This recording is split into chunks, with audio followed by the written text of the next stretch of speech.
최근에 어느 신학교 예배학 교수님이 예배와 관련한 책을 내셨습니다.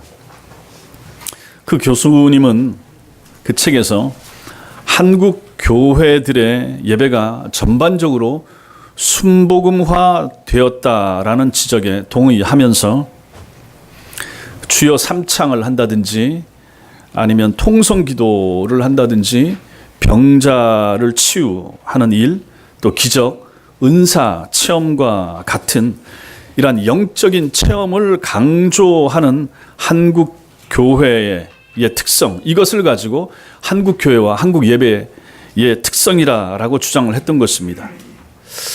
이런 것이 나타나는 것이 지극히 당연하고 또 추구해도 괜찮다라고 보는 거죠. 이러한 것들이 강조되는 예배가 과연 합당한가? 우리가 생각해 볼 필요가 있습니다. 여러분과 저에게, 성도에게 있어서 예배는 그 무엇보다도 더 중요한 주제가 됩니다. 왜냐하면 예배야말로 하나님께서 우리를 창조하신 목적이고 하나님께서 여러분과 저를 구원하신 목적이 되며 그리스도인이 하나님을 만날 수 있도록 하나님께서 우리에게 허락하신 방편이기 때문에 그렇습니다. 여러분과 제가 성경 말씀을 읽거나 성경을 공부하거나 기도하는 것, 이 모든 행위는 근본적으로 예배를 전제로 하는 것입니다. 그러므로 성경이 예배를 어떻게 가르치는가를 제대로 깨닫고 하나님을 바르게 예배하지 못한다면 우리의 신앙생활이라고 하는 것은 모래 위에 세워진 집처럼 허무하기 그지없는 것이 되고 말 것입니다. 그래서 저는 이 오늘 말씀을 통해서 우리의 예배 생활을 되돌아보면서 혹시라도 우리의 예배 생활 중에 고칠 것이 있는가, 고칠 것이 있으면 고쳐야 되고 회복해야 될 부분이 있으면 회복해야 되겠다. 그래서 여러분과 제가 하나님 앞에 바른 예배자로 서는 것이 필요하고 중요하겠다 싶어서 연초를 맞이해서 지금까지도 잘 드리고 계시지만 바르게 하나님 앞에 예배하는 법, 예배가 무엇인가를 다시 한번 배워서 참된 예배자로 서기를 바라는 마음으로 오늘 이 말씀을 준비를 했습니다. 먼저 오늘날의 변질된 예배에 대해서 좀 생각해 볼 필요가 있습니다. 그래서 말씀을 드리면서 여러분도 한번 생각을 해 보십시오. 모든 교회가 다 그렇지는 않지만은 오늘날의 예배에서 우리가 보게 되는 가장 심각한 문제가 있는데 그것은 성경이 가르치는 하나님 중심적 예배에서 인간 중심적인 예배로 오늘날의 많은 교회 예배가 변질이 되고 있다라고 하는 사실입니다. 이것은 먼저 회중의, 즉 성도들의 감각적인 만족과 흥미를 추구하는 경향으로 예배가 변질되고 있는 것입니다.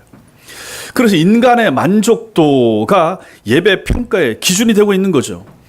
그래서 성도들이 만약에 오늘 예배가 좋았다 혹은 안 좋았다, 아니면 오늘 예배가 은혜로웠다, 은혜롭지 못했다라고 말할 때 그러면 무엇을 근거로 그러한 평가를 하는 것일까요? 순전히 그것은 자기 자신의 느낌이나 만족도의 차원에서 그렇게 말하는 것입니다. 내가 그렇게 느끼면 느낀 거예요. 내가 느끼기에 오늘 예배가 좋았으면 좋은 것이고 오늘 예배가 별로였으면 별로였던 것입니다. 설교도 마찬가지고 기도자의 기도의 내용이 마음에 들었다든지 아니면 어떤 찬송을 불렀는데 내가 평상시에 좋아하는 찬송이나 아니면 그 찬송 가사가 내 심금을 울렸다든지 아니면 설교가 내 상황에 꼭 맞는 것이었을 때 우리는 예배가 마치고 나서 오늘 예배 참 좋았다, 참 은혜로웠다, 너무너무 좋았어, 아니면 오늘 예배 별로였어, 졸리기만 했어, 뭐 이렇게 평가를 내린다 하는 것입니다. 그러나 정작 우리는 예배의 유일한 대상이신 주님께서, 우리 하나님께서 이 예배를 어떻게 받으셨을까 하는 것에 대해서 생각은 잘 안 한다 하는 것입니다. 이게 문제인 거죠. 하나님의 관점에서 예배에 대하여 생각해 볼 필요가 있다 하는 것입니다. 하나님께서 오늘 예배 드리는 내 마음과 내 태도 하나님께서 받으셨을까? 이렇게 생각을 하셔야 된다 하는 거죠. 하나님께서 오늘 우리가 부르는 찬송, 내가 불렀던 찬송 하나님께서 기쁘게 받으셨을까? 여러분 이렇게 예배 마치고 나서 생각해 보신 적이 있으십니까? 만약에 저 같은 설교자의 입장이라 그러면 오늘 내가 전한 이 설교 말씀을 통하여 하나님이 영광 받으셨을까? 내가 정말로 하나님이 원하시는 뜻을 그대로 설교 중에 잘 드러냈을까? 라고 하는 그러한 평가를 저는 해야 된다 하는 것입니다. 이러한 관점을 가지고 예배를 평가해야 되는 거죠. 그러나 오늘날 이렇게 평가하는 사람들이 교인들 가운데 몇이나 되겠습니까? 이 시대에 인간의 느낌이나 만족도에 따라서 예배를 평가하는 사람들이 점점 늘어나기에 교회 지도자들이 그럼 어떻게 하겠습니까? 성도들의 만족도를 높일 수 있는 예배를 생각하게 되는 거죠. 예배의 형식과 내용들이 인간의 흥미를 일으키는 방향으로 예배가 기획되기 시작하는 것입니다. 그래서 예배 준비를 한편의 연극이나 아니면 공연을 준비하듯이 그렇게 예배를 준비하는, 콘티를 짜면서 예배를 준비하는 교회들이 늘어가는 것입니다. 예배를 잘 준비한다라고 하는 차원에서는 바람직할 수가 있지만 그 잘 준비한 예배를 누구를 위하여 무엇 때문에 예배를 준비하는가를 생각해 본다면 이것은 심각한 문제가 될 수 있다 하는 것입니다. 그러다 보니 교회 역사 속에서 예배의 본질로 간주되던 순서들마저도 예배자들이 싫어한다든지 아니면 초신자나 새신자들이 좋아하지 않을 것이라고 생각되고 그렇게 판단이 되면 예배 순서에서 그 순서를 빼버리는 거죠. 그래서 심지어 우리 교회는 사도신경 안 합니다. 주기도문 생략합니다. 축도도 안 합니다. 우리 교회 11조도 없습니다. 라고 선전하는 교회도 저는 보았습니다. 모르겠습니다. 무슨 생각을 가지고 그렇게 하는지 모르겠는데 성도들을 마음에 맞고 성도들이 좋아할 만한 요소를 가지고 그 나머지 순서를 채우는 거죠. 그래서 성도들이 좋아한다 그러면 찬양을 길게 하는 거죠.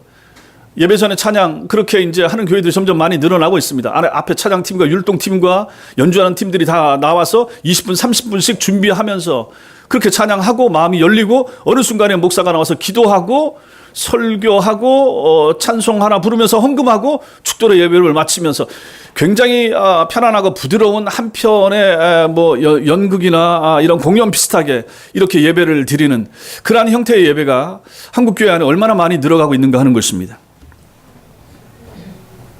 설교 시간도 하나님에 대하여 그리고 하나님의 말씀을 전하는 것이 아니라 인간에 대하여, 인간 회복에 대하여, 자존감을 회복할 수 있는 방법에 대하여, 아니면 윤리 도덕이나 삶의 지혜에 대해서 가르치는 훈화와 같은 그런 설교가 점점 늘어나고 있는 것입니다. 찬송도 마찬가지입니다. 찬송의 장르도 굉장히 다양해져서 찬송 속에 이제 랩에다가 찬송 가사 닮아서 하는 경우 있지 않습니까? 트로트를 가지고 찬송으로 부르는 경우도 있다 하는 것입니다.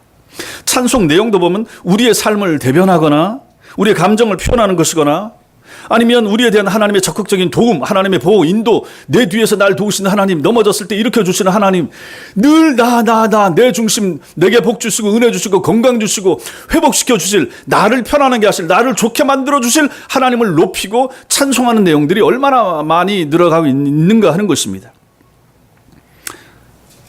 그러나 종교개혁자들과 청교도들의 찬송은 달랐습니다.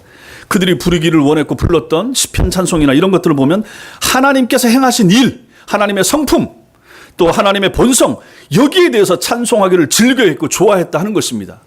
우리 찬송가 같으면 찬송 앞부분에 나오는 찬송 1장부터 한 100장 앞쪽까지 나오는 60장 앞쪽까지 나오는 전적으로 하나님에 대해서만 높이는 이러한 찬송을 그들은 즐겨했다 하는 것입니다.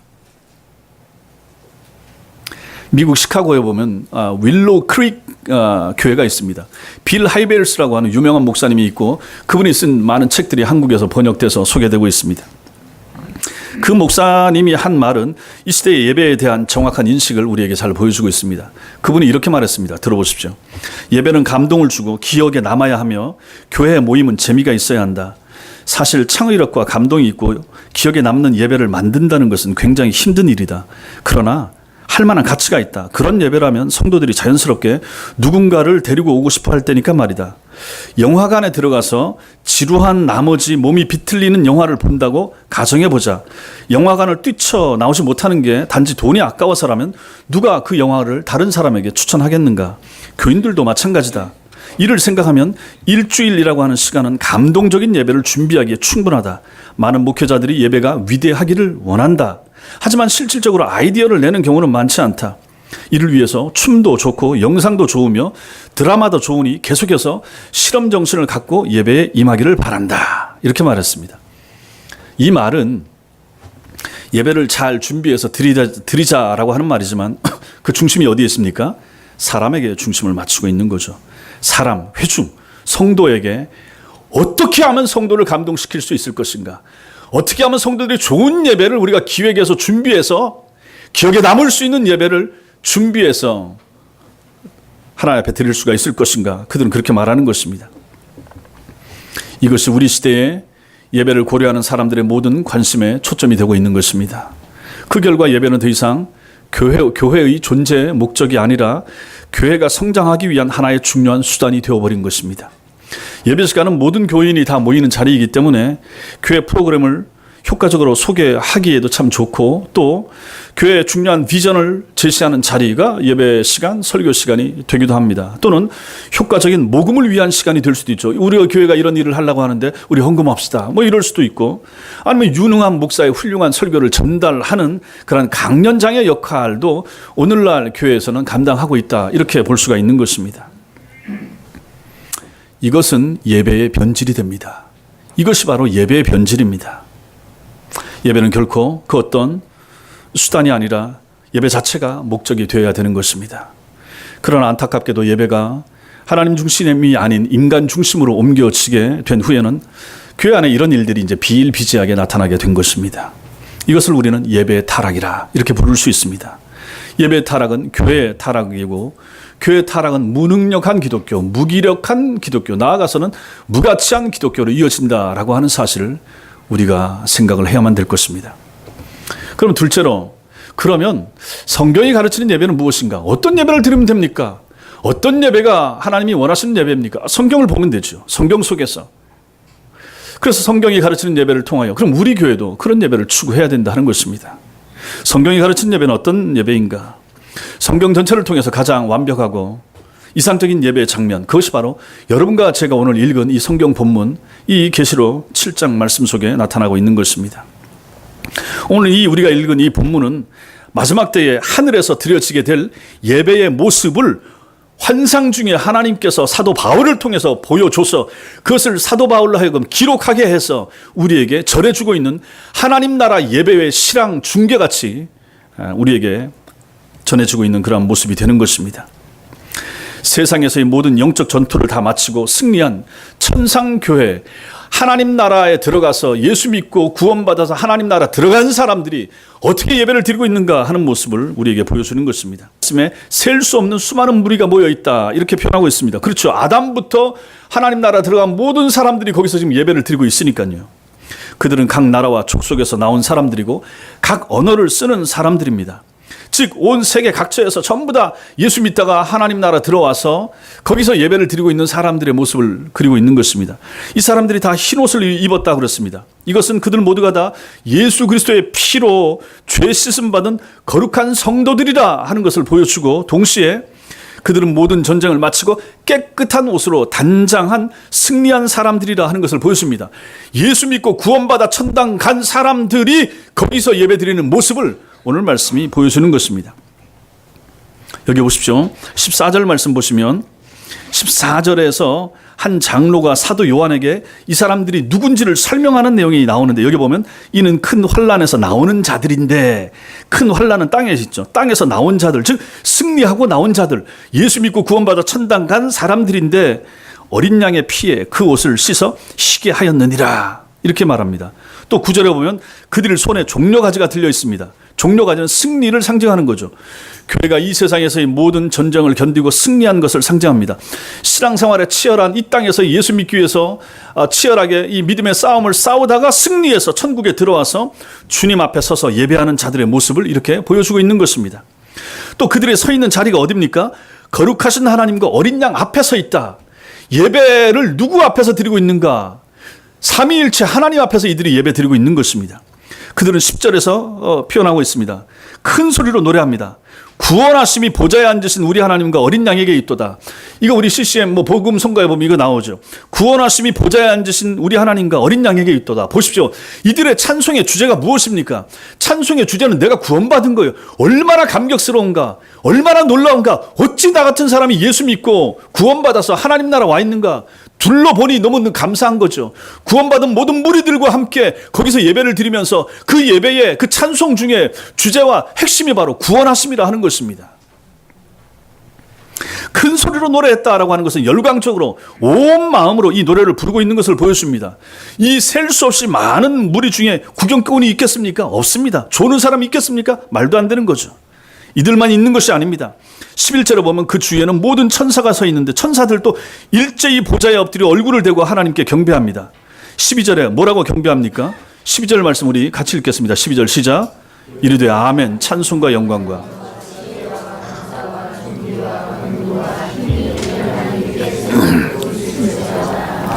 예, 천사들까지 엎드려서 하나님 앞에 하는 말이 이거예요. 찬송, 영광, 지혜, 감사, 존귀, 권능, 힘, 이것이 우리 하나님께 있습니다 하면서 경배하고 엎드리는 거죠. 15절부터 17절까지도 같이 한번 읽겠습니다. 시작. 그러므로 그들이 하나님의 보좌 앞에 있고 또 그의 성전에서 밤낮 하나님을 섬기며 보좌에 앉으시니가 그들 위에 장막을 치시리니 그들이 다시는 줄이지도 아니하며 목마르지도 아니하며 해나 아무 뜨거운 기운에 상하지도 아니하리니 이는 보좌 가운데 계신 어린 양이 그들의 목자가 되사 생명수샘으로 인도하시고 하나님께서 그들의 눈에서 모든 눈물을 씻어 주실 것입니다. 아멘. 이 구절은 한 장로가 하나님과 어린 양을 예배하는 이 무리들에 대해서 좀 더 자세하게 설명하는 내용이 됩니다. 여러분, 이 내용, 이 부분, 이렇게 예배하는 모습들을 보면서 마음에 어떤 생각이 드십니까? 천국 예배 이 모습을 통해서 여러분들은 어떤 감흥을 받으십니까? 지금 이 예배자들은 하나님의 영광을 보고 그 영광에 압도되어 하나님을 높이고 경배하고 있는 것입니다. 그들은 지치지 않고 큰 소리로 열광하면서 성부 하나님과 어린 양에게 찬송을 돌리고 있는 것입니다. 왜냐하면 그들은 성부 하나님의 택하심, 성자 예수님의 구속하심, 십자가 위에 죽으심, 성령 하나님의 그 구속의 적용, 우리 마음속에 믿음 주심, 어느 날 우리를 회심하게 하심, 이것이 자신의 구원을 이루었다라고 하는 것을 깨닫고 알고 그 구원의 영광을 한껏 하나님 앞에서 찬송하고 있다 하는 것입니다. 찬송의 내용이 그거예요. 내 구원받음, 하나님이 나를 구원해 주심, 구원의 은혜, 구원의 감격, 이것이 바로 찬송과 그들의 경배, 예배 이유가 되고 있는 것입니다. 이들 중에 그 누구도 어떤 것을 얻거나 이루기 위한 목적으로 예배를 드리고 있는 모습은 전혀 성경에 나타나고 있지 않습니다. 당연히 그렇겠죠.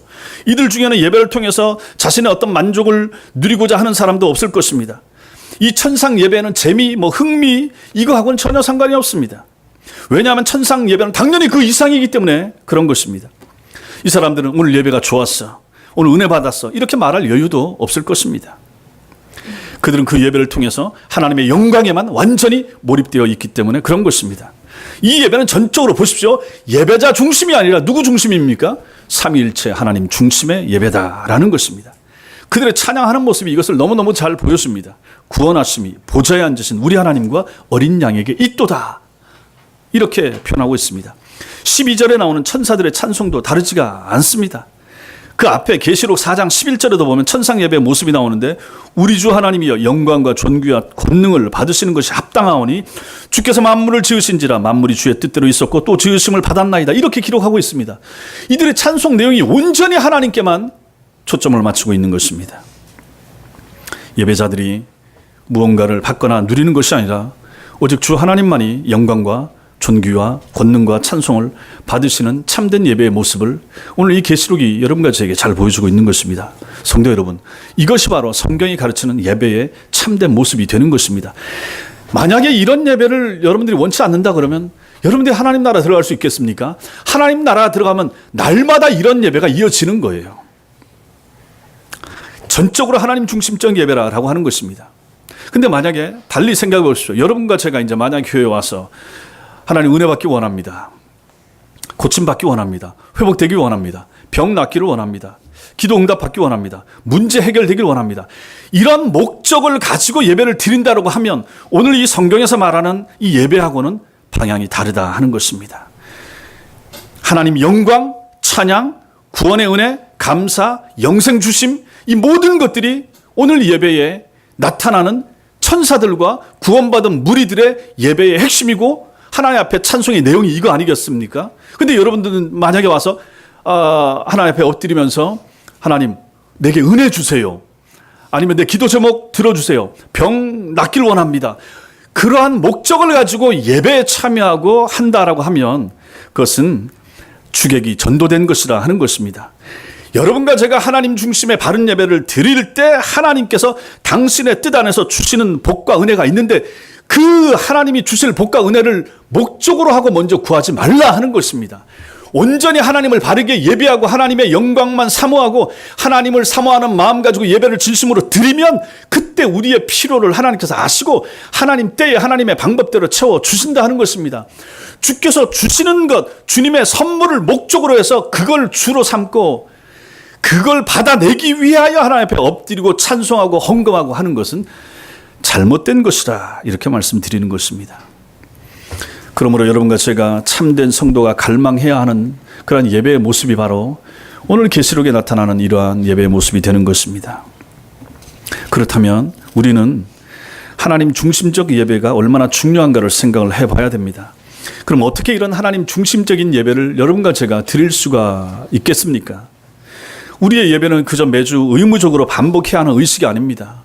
주일 됐으니까 교회 가고, 내가 세례 교인이니까 교회 가고, 교회 안 가면 누가 뭐라 그러니까 교회 가고, 교회 안 가면 만약에 빠지면 무슨 신방 전화 오고 하니까 안 가고, 이건 말이 안 된다 하는 것입니다.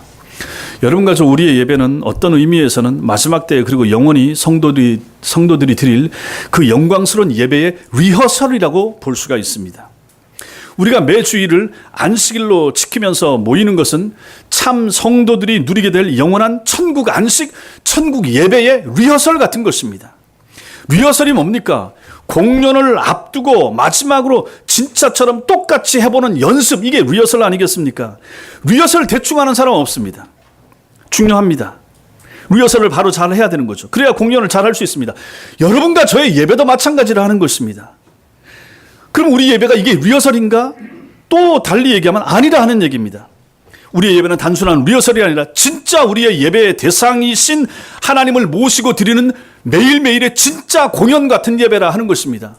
리허설이니까 주님이 이 시간 안 받으시고 진짜 예배만 받으시는가? 아니라 하는 것이죠. 이 시간에 이 자리에 영으로 임재하시는 하나님께서 우리의 예배를 받으신다는 사실 믿으시기 바랍니다.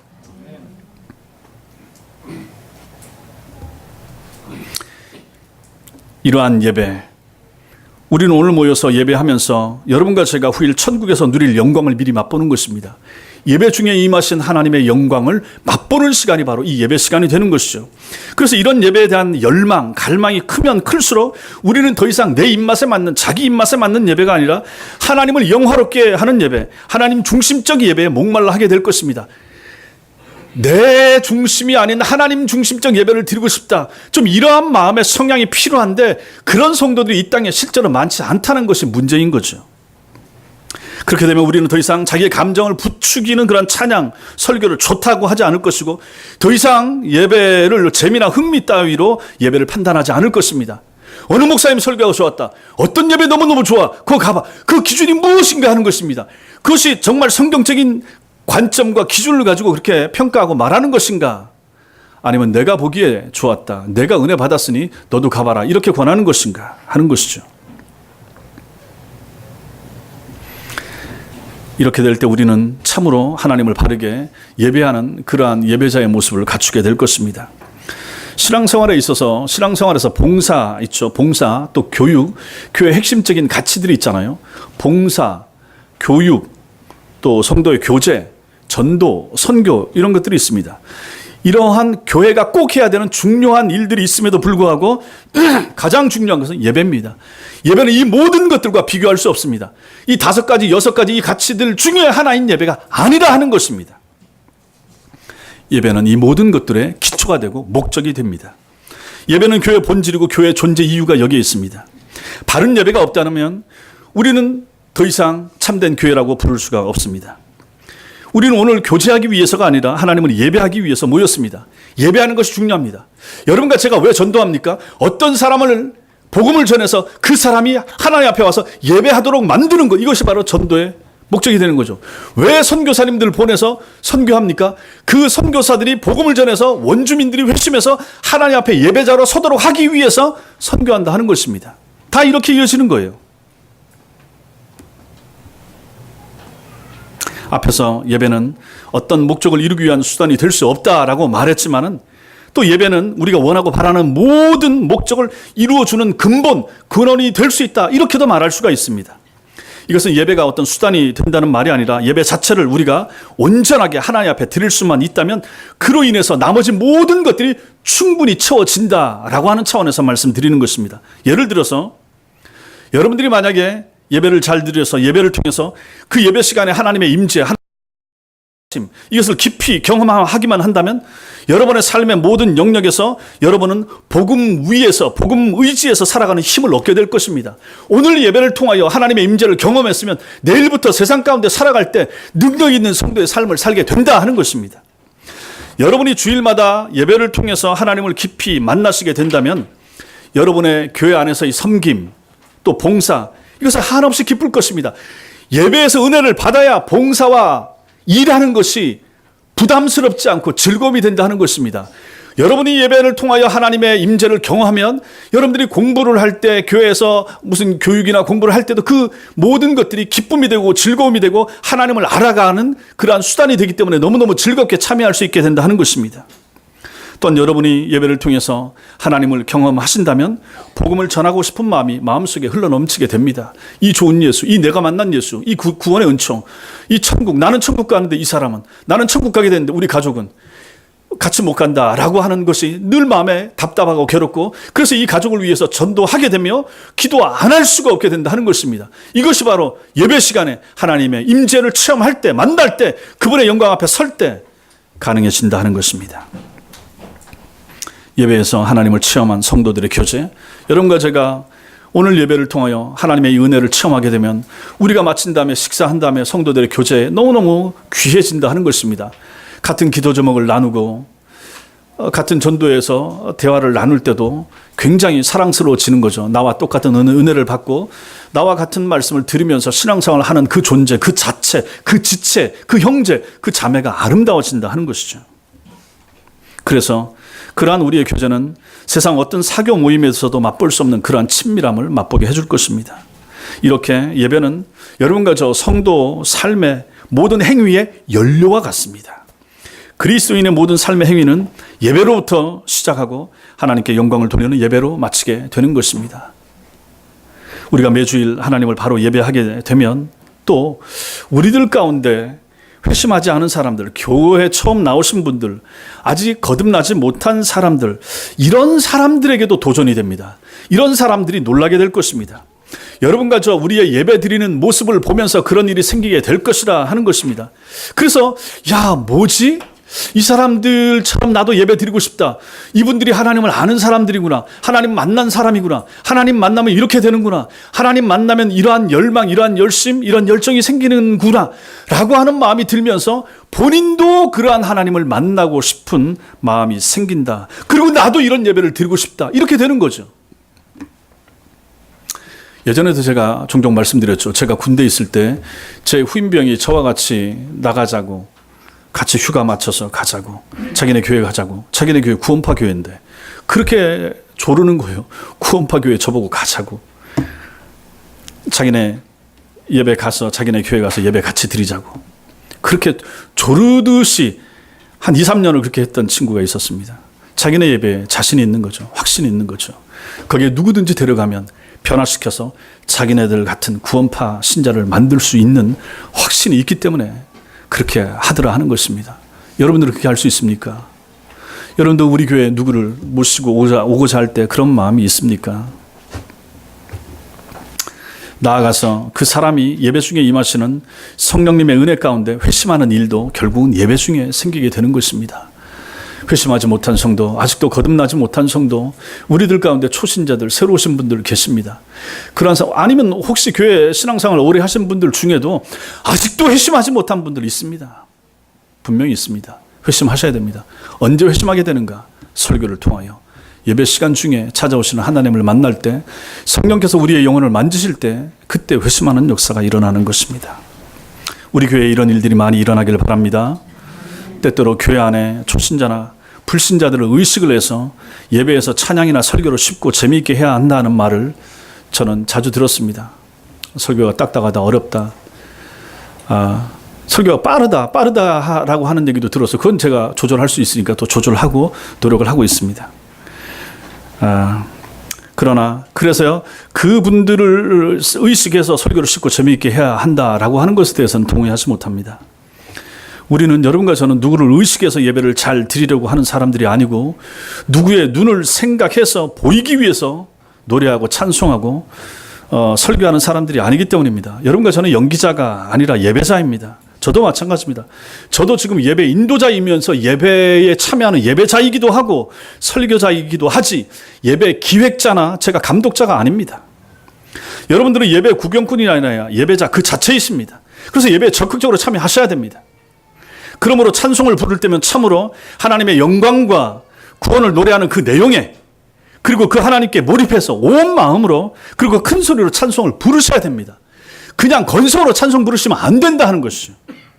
그리고 만약에 기도를 드릴 때는 어떤 사람이 대표로 기도하면 그 사람과 함께 동조하면서 아멘 아멘 하면서 기도하셔야 되고, 합심으로 기도한다고 하면 마음을 실어서 그 하나님을 향하여 간절히 기도하는 기도의 태도를 갖추시는 것이 필요한 것입니다. 여러분들이 설교를 들으실 때면 그 들리는 말씀을 통해서 나타나시는 하나님을 만나고자 그 설교자가 전해주는 그 설교의 내용 가운데 어떤 하나님이 나타나시는가, 내가 알아야 될 하나님의 성품이 무엇인가, 나는 어떤 하나님에 대해서 알아야 되는가를 생각하시면서 설교를 들으셔야 된다 하는 것입니다. 그리고 그 들리는 그 말씀을 통하여 그 하나님의 말씀이 내 영혼을 회복시키시고 살리는 능력의 말씀이라 내 영혼을 강력하게 만들어주고 내 영혼이 세상에서 능히 살 수 있는 힘을 입혀줄 수 있는 그런 능력의 원천이라고 하는 생각을 하시면서 여러분들은 설교를 들으셔야 되는 것입니다. 그때 성령께서 우리의 마음에 감동을 주시고 은혜를 주시며 그로 인해서 하나님께서 영광을 받으시게 되는 것입니다. 그러면 우리는 어떻게 매주 이런 하나님 중심적인 예배를 드릴 수가 있게 되겠습니까? 혹시 인간 중심적 예배를 드리는 교회가 그러면 어떻게 하나님 중심적인 예배를 드리는 교회로 변화될 수가 있겠습니까? 당연히 우리 교회는 하나님 중심적 예배로 드린다고 생각했고 앞으로도 드려야 되고 노력을 해야 되고 고칠 것은 고쳐 나가야 될 것입니다. 어떻게 하나님 중심적인 예배를 매주 드릴 수 있을까? 여러 가지 생각할 수 있지만 두 가지를 생각하겠습니다. 먼저는 거듭나야 됩니다. 회심해야 됩니다. 중생해야 됩니다. 중생하지 못하는 사람은 참된 예배가 불가능합니다. 그래서 불신자를 초청하는 무슨 열린 예배라든지 구도자 예배라든지 하는 것은 말 자체가 성립이 안 되는 것입니다. 구도자와 예배는 연결될 수 있는 단어가 아닌 것입니다. 구도자라고 하면 거듭나지 못한 사람입니다. 회심하지 못한 사람, 하나님 만나지 못한 사람입니다. 이 사람은 성경적으로 예배할 수가 없습니다. 예배는 누가 합니까? 회심한 사람이 예배하는 것입니다. 내가 구원받은 은총, 내가 죄인이었고 내 영혼을 예수 그리스도께서 살리기 위해서 십자가 위에서 돌아가셨고 그 내 영혼이 살아난 것이 마음속에 확신이 되어지는 그 사람, 그래서 내가 하나님 앞에 무엇을 할 것인가? 내가 예배해야지, 엎드려야지 라고 엎드릴 수 있게 되는 것, 이것이 바로 그 사람이 드리는 것이 예배인 것입니다. 그러므로 거듭나야 합니다. 죄인들의 본성은 근본적으로 자기 중심적입니다. 자기 중심적인 가치관을 가진 사람은 하나님 중심적인 예배를 결코 드릴 수가 없는 것입니다. 내가 중심이거든요. 내가 제일 소중하거든요. 내가 행복해야 되거든요. 내 가정이 먼저거든요. 이런 생각을 가진 사람이 하나님 중심, 말씀 중심, 교회 중심 할 수 있겠습니까? 못하는 거죠. 그러므로 이러한 자기 중심적인 가치관을 가진 사람이 회심해서 깨닫고 돌이키기 전까지는 하나님 중심적인 예배를 드릴 수가 없다. 결코 그런 일이 일어날 수가 없는 것입니다. 초신자나 회심하지 못한 신자가 중생과 회심을 통해서 마침내 참 성도가 되고 참 성도가 된 그 사람이 하나님 앞에서 참된 예배를 드릴 수가 있게 되는 것입니다. 그러므로 우리가 우리의 가족들, 우리 특히 아이들, 우리 가족들 중에도 회심하지 못한 사람이 참여했을 때 예배 시간에 참여했다고 해서 주일 예배에 나와 같이 앉아 있었다고 해서 이 아이가 예배를 드렸다라고 생각하지 마시라 하는 것입니다. 이 아이가 우리 가족이 누가 드린 예배를 하나님께서 기쁘게 받으셨으리라 굳이 그렇게 생각할 필요가 없는 것입니다. 그 아이가, 내 자식이, 아니면 우리 가족 중에 누가 참여했다고 해도 회심하지 않은 상태에서는 그 예배가 하나님께 상달되는 예배가 아니라 하는 것입니다. 그 사랑하는 가족이 회심하기 전까지는 그건 예배일 수가 없는 것입니다. 찬송을 왜 하는지 모르잖아요. 찬송의 가사의 의미를 모르잖아요. 헌금을 왜 드리는지도 모르잖아요. 설교의 핵심이 무엇인지도 알 수가 없잖아요. 단순히 몸만 앉아 있었다 하는 것입니다. 그것이 어떻게 하나님이 받으시는 참된 예배가 될 것인가 하는 것입니다. 그래서 그냥 멀리 가서 어디 다른 교회 가서 예배 드리고 그 예배 드렸다고 하고 아이가 주일날은 교회 나가요. 그런 말을 굳이 할 필요가 없다 하는 것입니다. 그런 생각을 하니까 마음에 갈급함이 없는 거예요. 그냥 예배만 드렸다고 해서 예배자인 게 아닌 거예요. 정말로 하나님을 중심으로 찾으면서 감격과 감사 가운데 예배를 드리는가 하는 것이 중요한 것이죠. 그래서 저는 우리 교회에서 예배를 드려야 된다고 생각하는 거죠. 저는 또 그렇게 안 하고 자기가 필요해서 지방에 내려갔다 거기서 예배 드리면 안 됩니까? 거기는 하나님 안 계십니까? 이런 말은 성립하지 않는다는 것입니다. 우리 교회가 최고고 우리 교회 예배만 진짜고 여기만 하나님 계시고 이걸 말하는 게 아니죠. 다른 데도 충분히 바르게 잘 가르치는 교회가 있고 하나님 중심적으로 예배를 잘 드리는 교회들이 많겠죠. 그런 데 가서 예배를 잘 드리면 좋습니다. 그럼에도 불구하고 우리 교회에 적을 둔 성도들은 가급적이면 우리 교회에 오셔서 예배를 드리는 그러한 것이 필요하다 하는 것입니다. 하나님 앞에서 부득이함이라고 하는 것을 빼버리고 철저함을 가지고 하나님 앞에 예배 드리기 위해서 애를 쓰시고 노력하시라 하는 것입니다. 상황을 가지고 타협하려고 하지 마시고 가급적 모든 시간에 내가 있어야 될 자리, 내가 교적을 든 교회에서 하나님 앞에서 바르게 예배 드리는 것을 하나님이 원하시고 기뻐하신다 하는 마음을 가지고 예배를 드리시라 하는 것입니다. 저는 여러분들을 생각하면서 설교를 준비하고 여러분들의 이름을 부르면서 새벽마다 부르면서 여러분들의 영혼에 필요한 말씀을 준비해서 전하기 때문에 제 설교가 부족하고 모자란다고 해도 다른 유능한 목사님이 전하는 설교보다 저는 나을 것이다 라고 하는 마음을 가지고 전하는 거죠. 저는 여러분들의 영혼을 사랑하면서 말씀을 전하는 것이기 때문에 여러분이 누군지를 모르는 사람이 전하는 설교 중에 물론 하나님께서 역사하시면 그게 은혜가 될 수도 있지만 기본적으로 저는 그렇게 생각하는 목사라고 하는 것입니다. 오늘날 예배 타락의 근본적인 원인도 여기에 있는 것입니다. 중생과 회심이 없는 교회들이 목사님들이 잔뜩 만들어 놓았기 때문에 교회가 하나님 중심적 예배를 갈망하지도 않고 드릴 수도 없는 것입니다. 하나님 중심적 예배를 힘들어하는 거예요. 우리 교회 이거 좀 합시다. 저거 합시다. 좀 재미있는 거 하죠. 다른 교회는 뭐도 하고. 이런 환경 속에서 참된 하나님의 백성들은 참 예배를 드리고 싶어서 애타하는 것입니다. 그래서 교회를 찾아다니는 사람들, 바른 예배 드리고 싶어하는 사람들, 그냥 난잡한 예배를 싫어하는 사람들이 생긴다라고 하는 것입니다. 정말로 하나님 중심적 예배를 소원하면서 하나님 앞에서 경건한 기도 생활, 바른 말씀, 온전한 찬송과 성경적인 헌금 생활을 하고 싶어하는 사람들이 분명히 있게 되는 것입니다. 인간의 감정이나 건드리고 싸구려 위안을 주는 그런 천박한 가사들을 가진 노래들을 찬송이라 부르고 인간의 마음에 단순히 도덕적인 삶을 살고자 하는 결단을 하게 하거나 근거 없는 희망을 제공하는 목사들의 설교에서 참된 성도들은 힘들어하게 되는 거죠. 그랬을 때 교회를 찾아 나서야 되는 거죠. 그래서 우리가 바른 예배를 드리려고 할 때 가장 중요한 것은 회심하는 것입니다. 거듭나야 됩니다. 둘째로는 거듭난 성도들은, 충성한 성도들은 참된 예배를 배우셔야 됩니다. 참된 예배를 배우셔야 되고 참된 예배에 대한 열망을 갖고 예배에 참여하셔야 됩니다. 앞으로 우리가 배울 그러한 교리 공부 마찬가지입니다. 지금까지 교리 공부한 것도 마찬가지고 예배에 대해서 배웠죠. 앞으로도 마찬가지입니다. 오늘 이 설교도 예배를 어떻게 드려야 되는가, 예배가 무엇인가를 말씀드리는 그런 내용이 됩니다. 이러한 시간을 통해서 여러분들은 예배를 배우시는 것입니다. 지금까지 참된 예배를 몰랐다면 이제라도 배워서 바르게 예배 드리셔야 됩니다. 예배를 배우고 알게 되었다면 온 마음으로 그리고 간절한 심령으로 그러한 예배를 드리고자 노력을 하셔야 됩니다. 그러한 예배를 드리기 위해서 여러분은 여러분 자신을 준비하셔야 됩니다. 주일을 기다리며 예배를 준비하는 것이 그래서 필요한 것입니다. 그래서 주일을 기다리는 성도, 주일이 기대가 되고 내일 하나님께서 나에게 어떤 말씀을 주시며 내일 내가 하나님 앞에서 감격적인 어떤 예배를 드리게 될 것인가, 좀 그런 걸 생각하면서 기대하면서 주일을 기다리는, 토요일을 맞이하는 그러한 성도가 몇이나 될 것인가, 그게 필요하고 중요한 것이죠. 여러분 주일이 되기 전에 토요일 날 긴장하십니까?